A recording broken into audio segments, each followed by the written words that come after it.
Does anybody here like dinosaurs?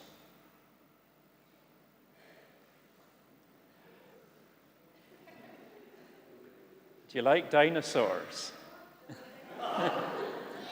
You like dinosaurs? I was sure there'd be at least one person in this church who would like dinosaurs today. Is that a dinosaur you've got with you? No? I'm struggling here. That's all right. No, it's not a dinosaur. It's a caterpillar. Yes. What would you think if I said that I'd found a gravestone round the back of the church which has a fossilized dinosaur's footprint on it? I'll tell you what Jimmy was thinking. He's thinking, I've been round this church all my life, and I must have looked at every one of these gravestones hundreds of times, and I've never seen a dinosaur's footprint, so the minister's talking rubbish. Is that right? Not all the time, but today. Margaret? Can't see her. Oh, yes, Margaret, I think I know what you're thinking. He's thinking, I've got a book which describes every one of these gravestones in minute detail, and not once does it say there's a dinosaur's footprint on the back of one. So the minister must be talking rubbish. Is that right? You would never, oh, you're much too kind. Does anybody think there was a dinosaur's footprint on a gravestone? No, you don't believe me. But is it possible? Of course it's possible. Millions of years ago, Dalkithosaurus might have wandered across a muddy riverbank and left footprints which over hundreds of thousands of years hardened and became solid rock until a couple of hundred years ago somebody quarried a bit out and made a gravestone and put it up behind the church. So it's possible. And if it's possible, you might want to check it out. So how would you do that? Well, I'd take you around there and show you, and you'd have a good look. You'd examine this dent closely. You might even trace it with your fingers, thinking, could that be the heel of the dinosaur foot? Or would these bits be the toes? And having looked at it and felt it, you might think, well, it's possible. It could just be a dinosaur's footprint. One of our Bible readings this morning tells the story of something very unlikely, very hard to believe.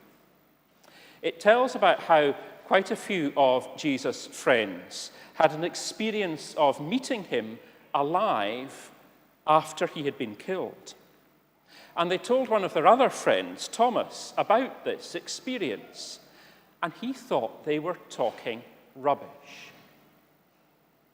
He said he wouldn't believe them unless he could see and feel for himself. And we'll hear that whole story in a few minutes' time. But first, you know that dinosaur's footprint on the gravestone? There isn't really one, or at least no one's found it yet. There are lots of stories about Jesus which are told more than once in the Bible. Between the Gospels, Matthew, Mark, Luke, and John, the books which describe the life of Jesus, there's quite a lot of repetition. For instance, all of them agree that Jesus was killed on a cross and was buried. None of them, though, fully agree about what happened next. They all say that a woman or some women went to the tomb a couple of days after he had been buried, but found it empty. They don't agree about who the women involved were, nor about what they saw, nor about what they did next. text. Not all of the Gospels even tell stories about people meeting Jesus alive. Mark, the first of the 4 of these Gospels to be written, says nothing about that at all.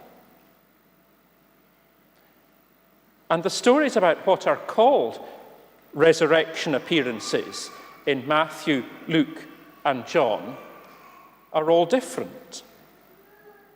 To say the least, this raises questions. How reliable are these stories if there's no corroboration? You may, and many have, conclude that they're all rubbish. You may, and many have, conclude that they are all literally true, and just not let other questions bother you. Does it not say, after all, in the passage which Ivy read for us a moment ago, stop doubting and believe?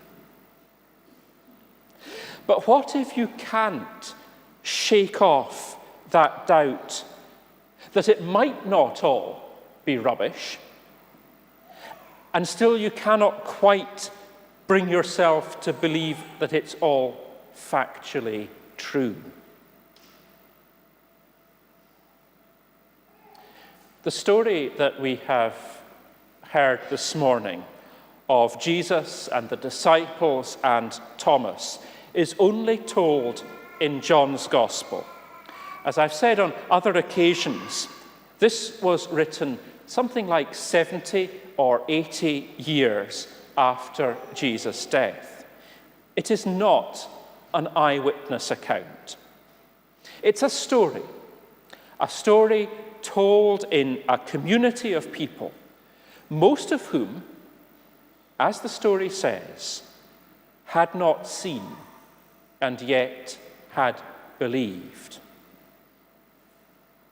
One of the things that I think we should always do whenever we read any part of the Bible is to try to ask, what did this mean to the person who wrote it and to the people for whom it was written? What did it mean to the people who told these stories and passed them on by retelling them and adding to them until someone one day committed them to paper? Why did the community of which the writer of John's Gospel was a member tell this story about Thomas? What did it mean to them? And as we ask what this story meant to those who first told it and to whoever wrote it down, we also need to ask, what might it mean to us? It is, of course, possible that this story is true in the sense of it being factually accurate. Just as it is possible that a piece of rock with a dinosaur's footprint on it could have been made into a gravestone. And if you believe that these events happened in this way, I respect that. But I see things in this text which suggest that it's not wholly factual. For instance, it seems impossible that a body which can be felt, which is therefore solid, can just appear in a locked room.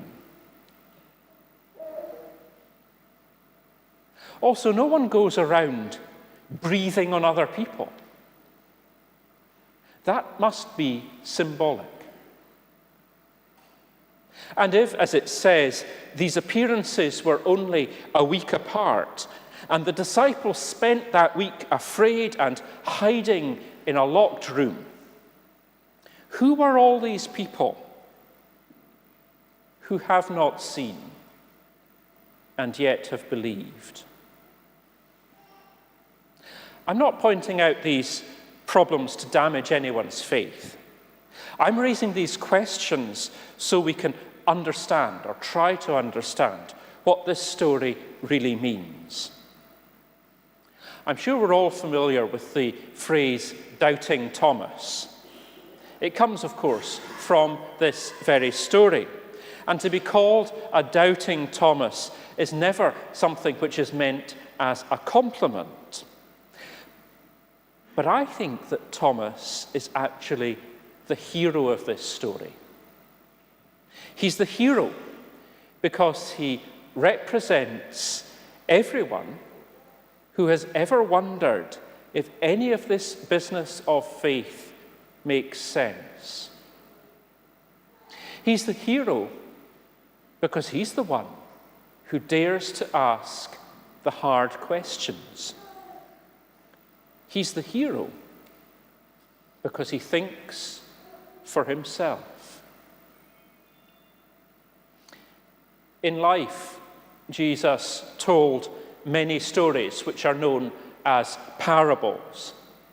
I'm sure you've heard of several of them. The Good Samaritan and the prodigal son are probably the two best known.